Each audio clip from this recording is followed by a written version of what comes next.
Goodbye Pikachu, a Pokemon Yellow Creepypasta, by Sayoto. Recently, I had grown interest in so-called Pokemon Nuzlocke challenges. I had watched many Let's Plays and read many Nuzlocke comics, and I had really grown fond of those basic Nuzlocke rules. I thought said rules made the game more realistic, since fainted Pokemon were referred to as dead, and you can't destine the Pokemon you want to be in your team. That sounded like a real challenge to me, and therefore I decided to play my Pokemon Yellow, the only Gen 1 game I had, as a Nuzlocke challenge. Since I like the original names, I called my character Red, and my dear Pikachu was named Pika. And I admit, I grew very fond of this little bunch of pixels. I trained Pika more than any other Pokemon in my team, and rather sacrificed other Pokemon than endangering my dear yellow friend. I really loved this little guy, and the fact that he was always walking right behind me made me feel very comfortable, even though I had lost many other virtual friends along the way. Pika was always there for me. I know it sounds weird, but I couldn't imagine this game without my cute electrical mouse.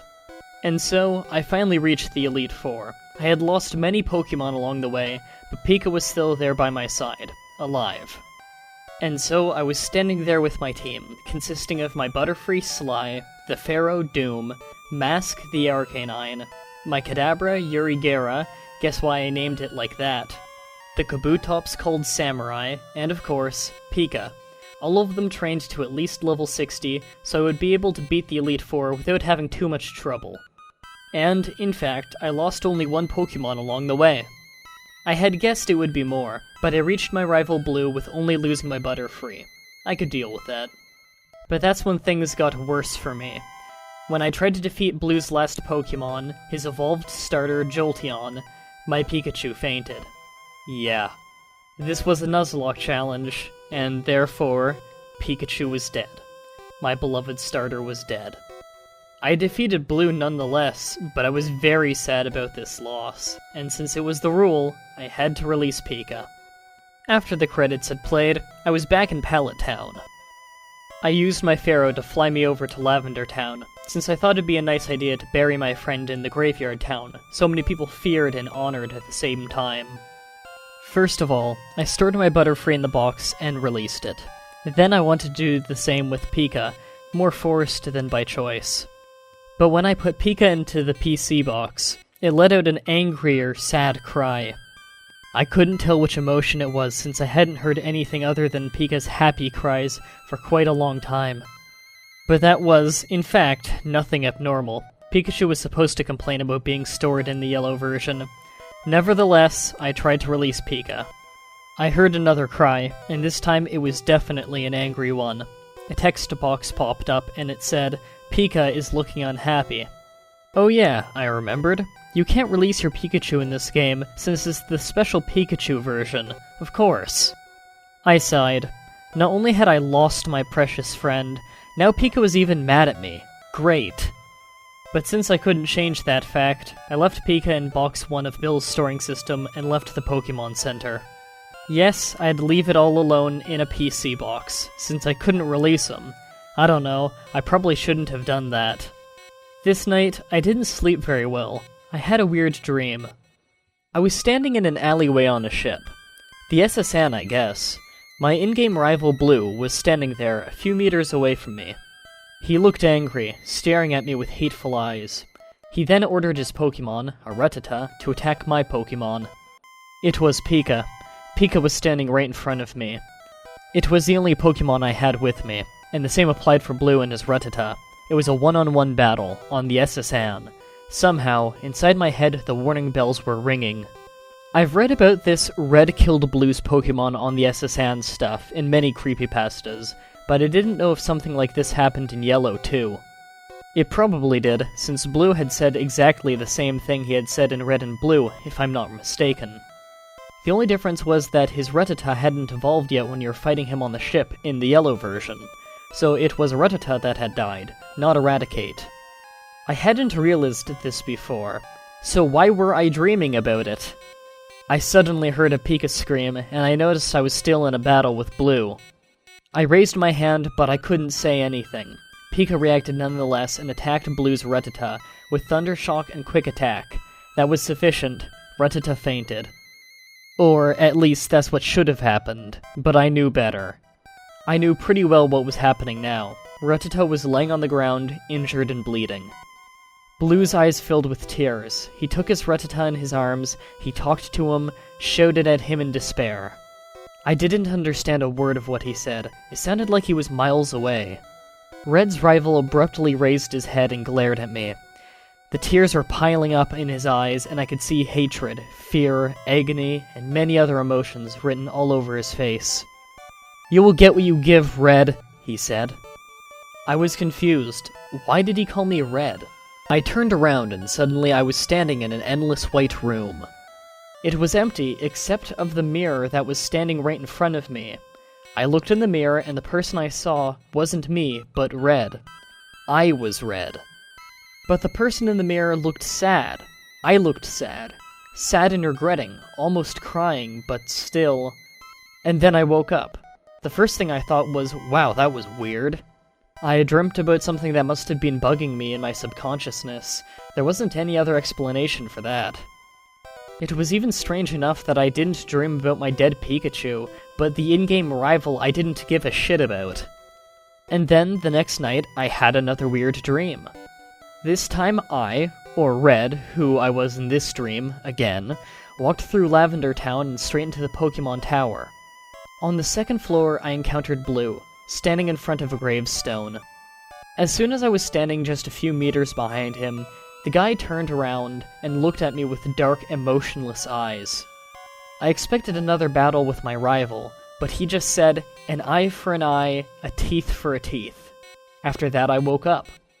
And I realized, those dreams I had, they were about Blue wanting to revenge his dead Pokémon. He wanted to kill my precious friend, just like I killed his, didn't he?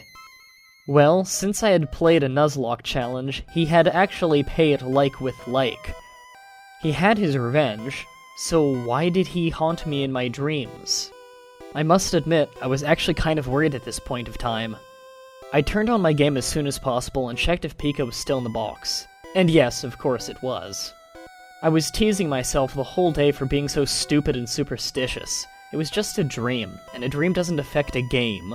Of course, I was just being silly. With those thoughts, I managed to repress my worries concerning those weird dreams, and in fact, it worked for a couple of days. But just a few days, maybe a week later, I had another eerie dream. I was fighting Blue in the Pokémon League. Pika and Blue's Jolteon were facing each other. They were the last two Pokémon we had left.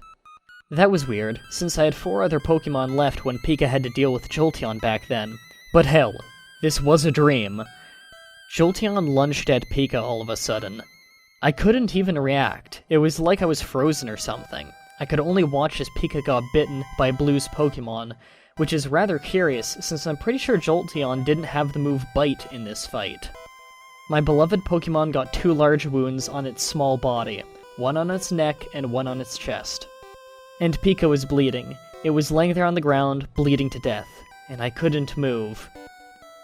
Red's body wouldn't let me. I was stuck. I couldn't help my friend. Then suddenly, I fell on my knees. I crawled to Pika and looked down at its corpse. I didn't pick it up, I didn't hold it in my arms, I didn't hug it like I wanted to, I was just kneeling there. And then I got back on my feet and walked away. When I woke up, I realized I was crying. And there was only one pestering question inside of my head. Why did I leave Pika there? Why didn't I take him with me, like Blue did with his Rattata? Why? I had many other nightmares from this night on, but I couldn't remember them as soon as I woke up. The only thing I knew was Pika had shown up in those dreams. Every other memory of those dreams was just lost somewhere inside of my head. Being damaged of the bad sleep lately, I got ill and decided to stay home in bed one day. I tried to make up for that lost sleep, but my body and mind just wouldn't let me fall asleep the whole day. It was sometime after midnight when I finally got to sleep. I wish I didn't. I found myself all alone in a dark room. I walked around trying to find an exit, but I couldn't find anything. Even though I was walking and walking and walking, I couldn't even find a wall or anything else. It was like I was lost in eternal darkness. Wish you had someone with you now, don't you? A sweet voice was calling out to me. I turned around, but of course, I didn't see anything. "Wish you hadn't abandoned me, don't you?" The voice, that didn't even sound human to me, said from another direction. I turned around for a second time, just to find myself staring into darkness again. "I wanted to be with you forever," it said. "I became immortal just for you." The oh-so-sweet voice suddenly sounded angry. I, or to be specific, Red, still turning around, didn't even wonder about the meaning of the word immortal in this case. He just looked in every possible direction and asked, "Where are you?" Whoever was out there was just giggling. "I'm dead, aren't I?" the sweet voice answered after a few minutes of silence. "I'm in heaven, right?" "Why can I hear you then?" Red's unfamiliar voice shouted. It was weird, saying something with a voice that wasn't mine, in a body that wasn't me at all. "Where are you?" he shouted again. "Where are you, Pika?" Oh, so it was Pika? My Pika? I heard a giggle from behind me, and I revolved on the spot. In fact, it was Pika standing in front of me, smiling. But its smile wasn't his usual cute smile, it was blood-curdling. But Red smiled, tears filled his eyes. I couldn't see clearly anymore thanks to that. "You came back to me, Pika."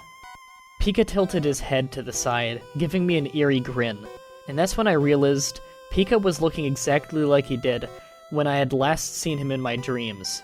Bruised, with deep wounds on its body, smooth skin dyed red from its own blood.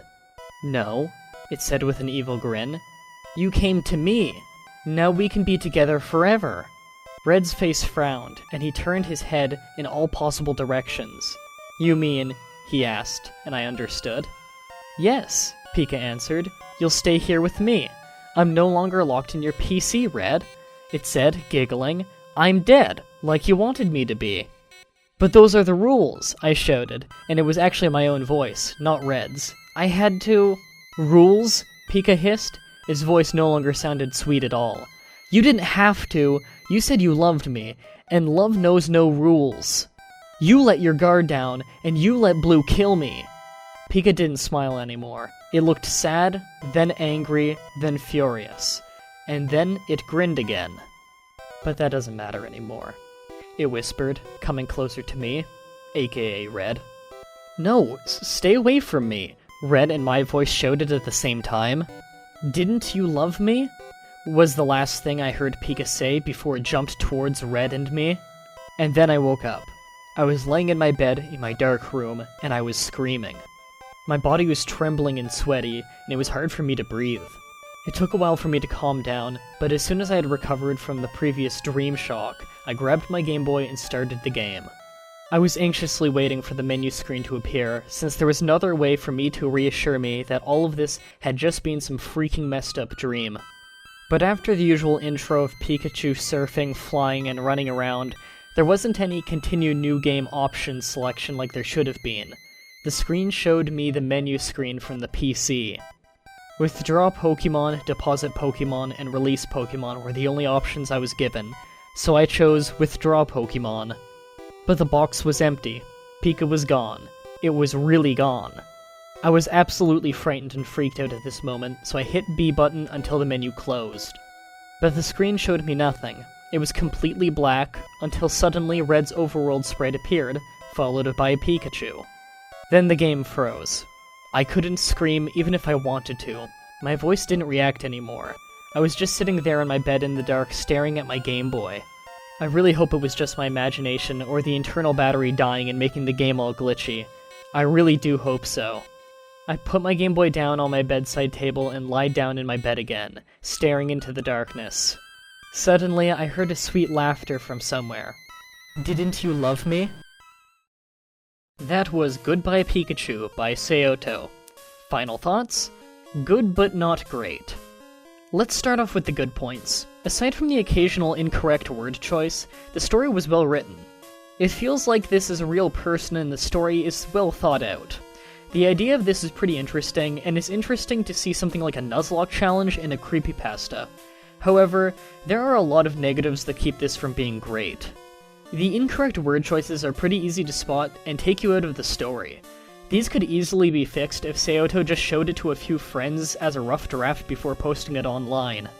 Also, near the end when Seiyoto is talking to Pikachu and Pikachu is just explaining the plot, it took away the creepiness for me. Now, this is just me, and I can see how others would think that improves the story, but don't you think the story would be a lot more eerie if that never happened and he just kept having these haunting nightmares about it, and he didn't know why, and it was up to the reader to come up with a reason? Whatever you can think of in your head is always going to be scarier than what the actual answer is. Also, from when he turned his Game Boy on to find Pika wasn't there at all the way to the end of the story, absolutely ruined it for me.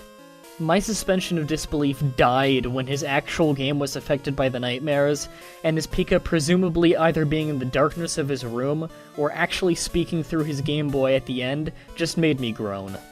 It's an awful ending to an otherwise pretty good story. If you enjoyed this, then join me next time when we go back to tackling yet another story about a hacked Pokemon game with Strangled Red. Until next time, sweet dreams.